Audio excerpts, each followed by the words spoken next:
உலகெங்கும் நிறைந்திருக்கும் தமிழ் நேயர்கள் அனைவருக்கும் எமது மனமார்ந்த வணக்கம். நான் உங்கள் ஜோதிடர் அந்தியூர் சுதாகர், பாரம்பரிய முறை ஜோதிட ஆராய்ச்சியாளர். இன்று நாம் காணக்கூடிய தலைப்பு சனி பெயர்ச்சி.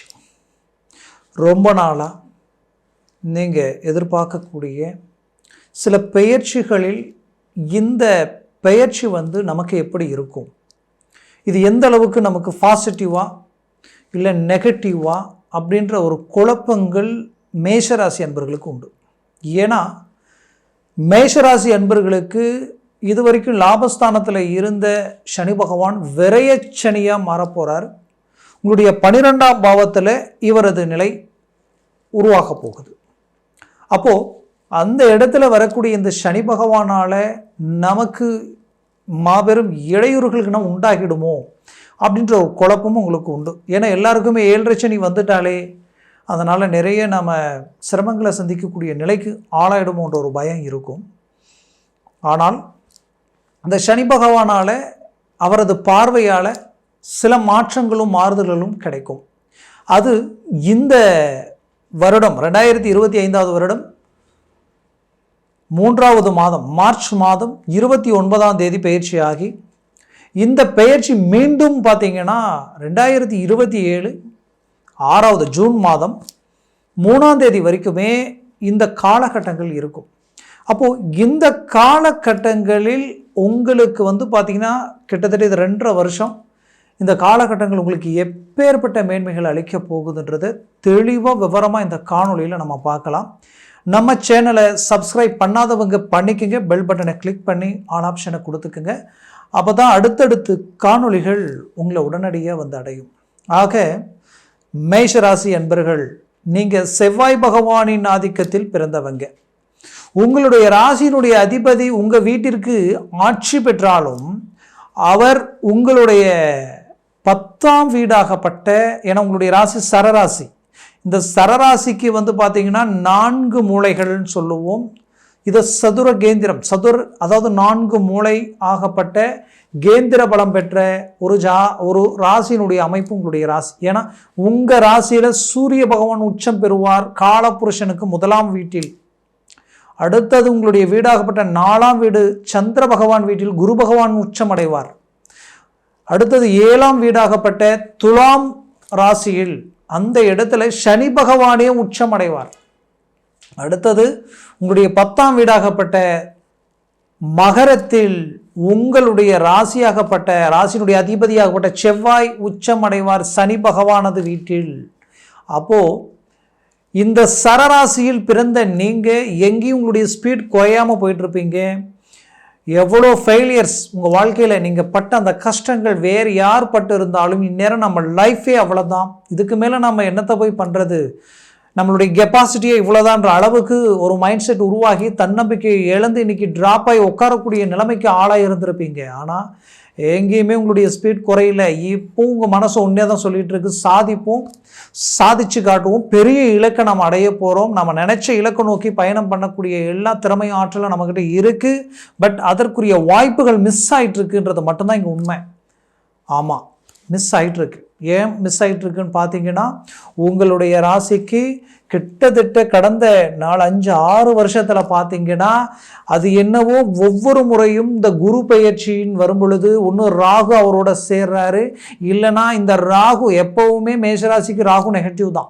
உங்களுடைய இந்த ராகு பகவான் பார்த்தீங்கன்னா ரிஷபத்தில் இருந்தே அங்கே ஒரு 1.5 வருஷம், உங்கள் ராசியில் 1.5 வருஷம், அடுத்தது பார்த்தீங்கன்னா மீனத்தில் இப்போ 1.5 வருஷம், இதுவே கிட்டத்தட்ட இந்த 4.5 வருஷம் பார்த்தீங்கன்னா ரொம்ப ரொம்ப நெகட்டிவான ஒரு சூழலை உண்டாக்கிட்டார்.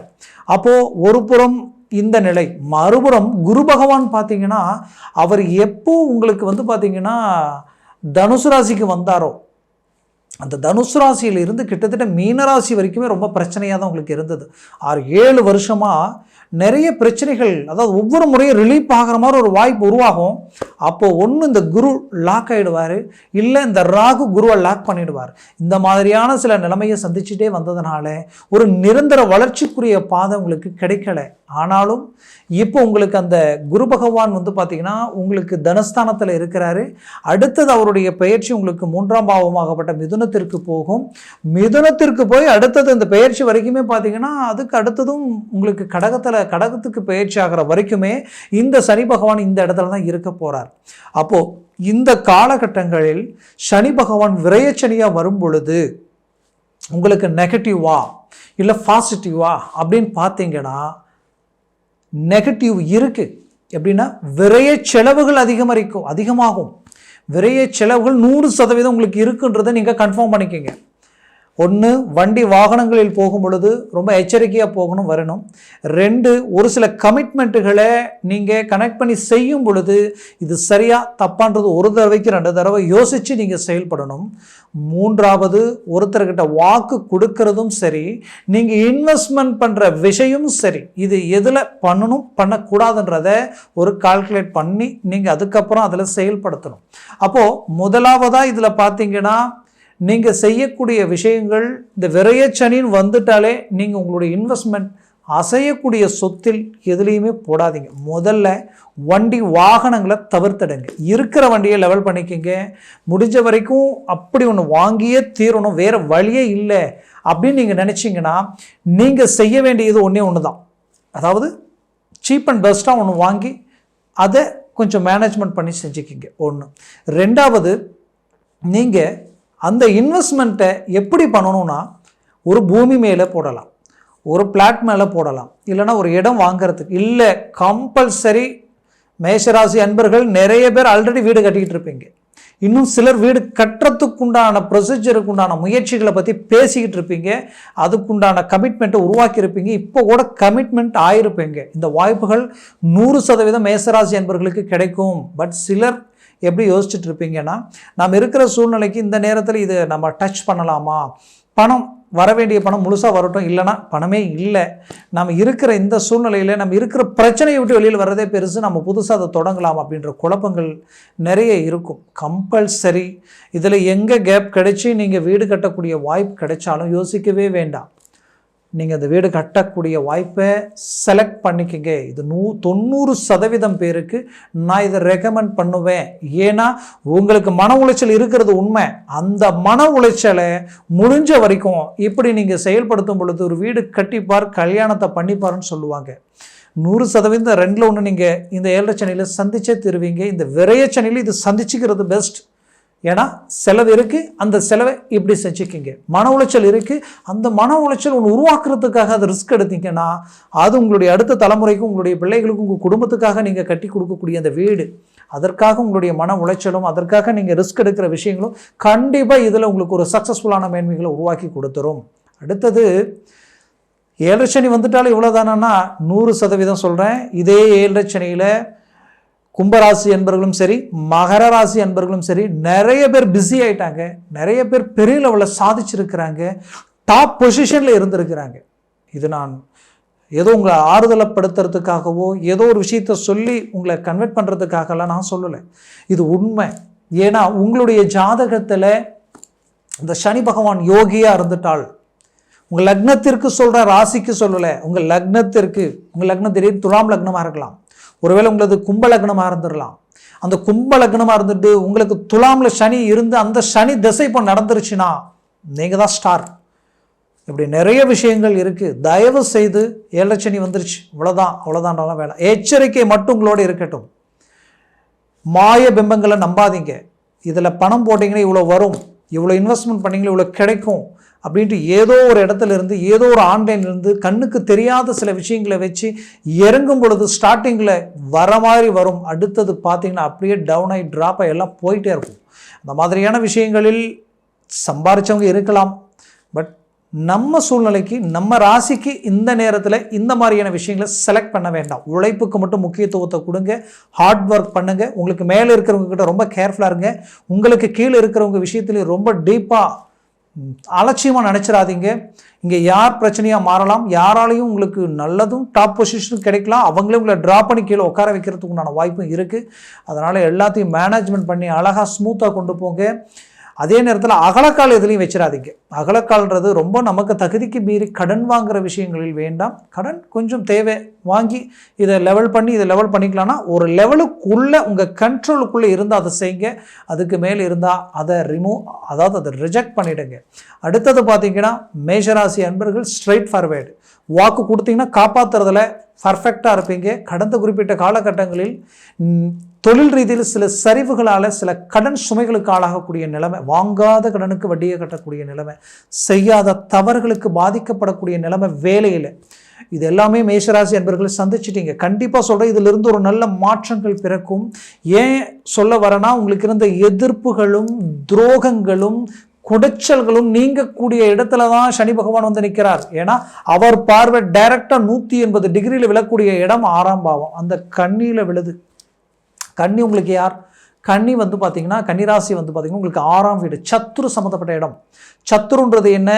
உங்களுக்கு வந்து பார்த்தீங்கன்னா கடன் சுமைகள் சார்ந்த இடம், உங்களுக்கு எதிரிகள் துரோகிகள் சார்ந்த இடம், அடுத்தது ஆரோக்கியம் சார்ந்த இடம். இந்த இடத்துல சனி பார்வை விழுந்தால் இதை டோட்டலாக பஸ்மமாக்கக்கூடிய ஒரு பவர் சனி பார்வைக்கு உண்டு. இருக்கிறதுலையே எந்த பார்வைக்கும் இல்லாத ஒரு ஆற்றல் இந்த சனி பார்வைக்கு உண்டு. ஒரு ஜாதகத்தில் 6ஆம் வீட்டில் 3, 6, 11 சனி இருந்தால் அது யோக ஜாதகம்னே நான் சொல்லுவேன். அது சாதிக்க பிறந்த ஜாதகம் சொல்லுவேன். அதே போல தான் ராகு அந்த இடத்துல பாவ கிரகமாகப்பட்ட ராகு அந்த 3, 6, 11 இருந்துட்டாலே அந்த ஜாதகம் என்னைக்கு வேணாலும் ஹை கிளாஸாக போகக்கூடிய டாப் பொசிஷனில் நிற்கக்கூடிய ஜாதகம். பட் அந்த 6ஆம் வீட்டில் சனி பார்வை விழுந்தாலும் அந்த காலகட்டங்களில் உங்கள் உழைப்பால் நீங்கள் கடனை கட்டக்கூடிய அளவுக்கு இல்லை, கடனே கொஞ்சம் வாங்கினாலும் அதையும் தாண்டி ப்ராப்பர்ட்டியை உருவாக்கி வைக்கக்கூடிய ஒரு நல்ல வாய்ப்புகள் உங்களுக்கு கிடைக்கும். அதனால் கவலை இல்லாமல் போல்டாக இறங்கி உங்கள் முயற்சிகள் வந்து தொழில் உழைப்பை சார்ந்து முக்கியத்துவம் கொடுத்து உங்களுடைய பாதையில் நீங்கள் எங்கேயுமே டவுன் ஆகாமல் சோர்வாகாமல் நீங்கள் செயல்படுங்க. குறிப்பாக குடும்ப விஷயத்தில் ரொம்ப நீங்கள் இப்போ எச்சரிக்கையாக இருக்கணும். குடும்பத்தார் இடம் உங்கள் மனைவி ப்ளஸ் கணவன்கிட்ட நீங்கள், அதாவது மேஷராசி பெண் இருந்தால் ஆணாக இருந்தாலும் மனைவி கணவன்கிட்டையும் கணவன் மனைவி கிட்டையும் இந்த காலகட்டங்களில் ரொம்ப கேர்ஃபுல்லாக கொண்டு போகணும். ஏன்னா கடந்த காலகட்டங்களிலே நிறைய பிரச்சனைகளை சந்தித்து சிலரெல்லாம் டைவர்ஸ் வரைக்கும் போனவங்க இருக்கிறீங்க. கண்டிப்பாக மீண்டும் ஒன்றிணையக்கூடிய வாய்ப்புகள் இருக்குது. ஏன்னா குரு ஒரு பக்கம் பலமாக இருக்கிறாரு, ராகு உங்களுக்கு பாசிட்டிவான இடத்துக்கு வராரு, 11ஆம் வீட்டுக்கு ராகு வரப்போகிறார். அடுத்தது இந்த மே மாதத்துலேயே ராகுக்கு எது பயிற்சி வரப்போகுதோ அதை பற்றி நான் அடுத்தது உங்களுக்கு விவரமாக சொல்கிறேன். குரு பயிற்சியை பற்றி உங்களுக்கு நான் விவரமாக சொல்கிறேன். இப்படி நிறைய விஷயங்கள் உங்களுக்கு ரொம்ப பாசிட்டிவான ஒரு நிலைகள் இருக்கிறதுனால இந்த ஒரு விஷயத்தை வச்சு இது நெகட்டிவ் ஆயிடுமான்னு நினைக்க வேண்டாம். ஏன்னா குரு இந்த சனி பார்வை விழக்கூடிய இடம் உங்களுக்கு பாக்கிய சம்பந்தப்பட்ட இடத்துலையும் அடுத்தது விழுது, உங்களுடைய 9ஆம் வீட்டிலையும் விழுது. அடுத்தது உங்களுக்கு வந்து பார்த்தீங்கன்னா இந்த சனி பார்வை உங்கள் குடும்பஸ்தானத்தில் விழுறதுனால தான் குடும்ப விஷயத்தில் ரொம்ப கேர்ஃபுல்லாக இருங்கன்னு சொல்கிறேன். குடும்பத்தை மனைவி கணவன் ப்ளஸ் பிள்ளைகள்கிட்ட ரொம்ப ஆக்ரோஷமாக பேசிட வேண்டாம். டென்ஷனாகி ஏதாவது ஒரு கோபத்தில் பேசிட்டிங்கன்னா அது கொஞ்சம் உங்களை மனசை பாதிக்கிற அளவுக்கும் அது தேவையில்லாத குழப்பங்களை தரக்கூடிய நிலைமைகளை உண்டாக்கிடும். அதே சமயம் அந்த இடத்துல குரு இருக்கிறாரு, அவர் வந்து உங்களுக்கு தனம் செல்வம் செல்வாக்க பெருக்கக்கூடிய இடத்துல தான் இருக்கிறார். இப்போ இந்த சனி பகவானோட இந்த பயிற்சியை அடையும் போது உங்களுக்கு சுக்கிரனும் அந்த இடத்துல உச்சம் பெற்று தான் இருப்பார். அப்போ சில பாசிட்டிவான விஷயங்கள் ரொம்ப நல்லா இருக்குது. கண்டிப்பாக முயற்சிகள் செய்தீங்கன்னா நீங்கள் வீடு கட்டக்கூடிய வாய்ப்புகள் இந்த நேரத்தில் அமையும். திருமண வாய்ப்புகள் ரொம்ப நாளாக தடைப்படுதுன்னா இந்த சனி அடுத்த ஜென்மச்சனியாக மாறுறதுக்குள்ளே நீங்கள் திருமணத்தை முடிச்சுக்கிங்க. திருமண பருவத்தில் நீங்கள் இருந்தால், அதற்குரிய முயற்சிகளில் இருந்தால் கண்டிப்பாக அந்த திருமணத்தை மிஸ் பண்ணிட வேண்டாம், மூவ் பண்ணுங்க. அதுவும் இந்த மேற்குள்ள கிளிக் ஆச்சுன்னா டக்குன்னு செலக்ட் பண்ணிடுங்க. இது ஒரு நல்ல ஆப்பர்ச்சுனிட்டி. இருந்தாலும் உங்கள் ஜனன ஜாதகத்தையும் பார்த்துக்குங்க. அடுத்தது பார்த்தீங்கன்னா உங்களுக்கு வந்து வேலையில் வந்து முயற்சி பண்ணிங்கன்னா 100% வேலையில் ஒரு நல்ல மேன்மைகள் உங்களுக்கு கிடைக்கும். இந்த 2.5 வருஷம் வேலை, இந்த சனி பகவான் எப்போவுமே கடின உழைப்பையும் உங்களை ஸ்பீட் ஆக்கிடுவார், உங்களை வேகமாக செயல்பட வச்சிருவார். அது மட்டும் இல்லாமல் உங்களுடைய வாழ்க்கையில் அடுத்தடுத்த முயற்சிகளுக்கு சில அனுபவத்தை கொடுத்துருவார். இது எல்லாமே இந்த சனி பகவானால் உங்களுக்கு கிடைக்கும். குறிப்பாக சனி பார்வை விழக்கூடிய இடம் உங்களுக்கு 9ஆம் பாவத்தில் விழுது. தந்தை ஆரோக்கிய விஷயத்தில் ரொம்ப கேர்ஃபுல்லாக இருங்க. தந்தை சார்ந்த ப்ராப்பர்ட்டிஸில் ரொம்ப கேர்ஃபுல்லாக இருங்க. தந்தை ரூட்டில் வந்து உங்களுடைய சகோதர சகோதரிகள் விஷயத்துலையும் ரொம்ப கேர்ஃபுல்லாக இருங்க. ஏன்னா இது ரொம்ப முக்கியமான காலகட்டங்கள். இந்த நேரத்தில் சொத்துக்கள் இந்த மாதிரியான விஷயங்கள் ஏதாவது இருந்தால் அது சரி பண்ணி அதெல்லாம் கிளியர் பண்ணிக்கிறது உங்களுக்கு ரொம்ப நல்லது.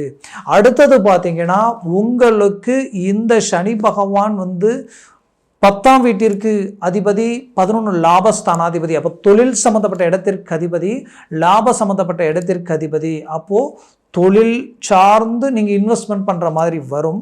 சம்பாதிக்கிற லாபத்தை மீண்டும் மீண்டும் தொழிலையே எடுத்து போடக்கூடிய வாய்ப்புகளும் சிலருக்கு அமையும்.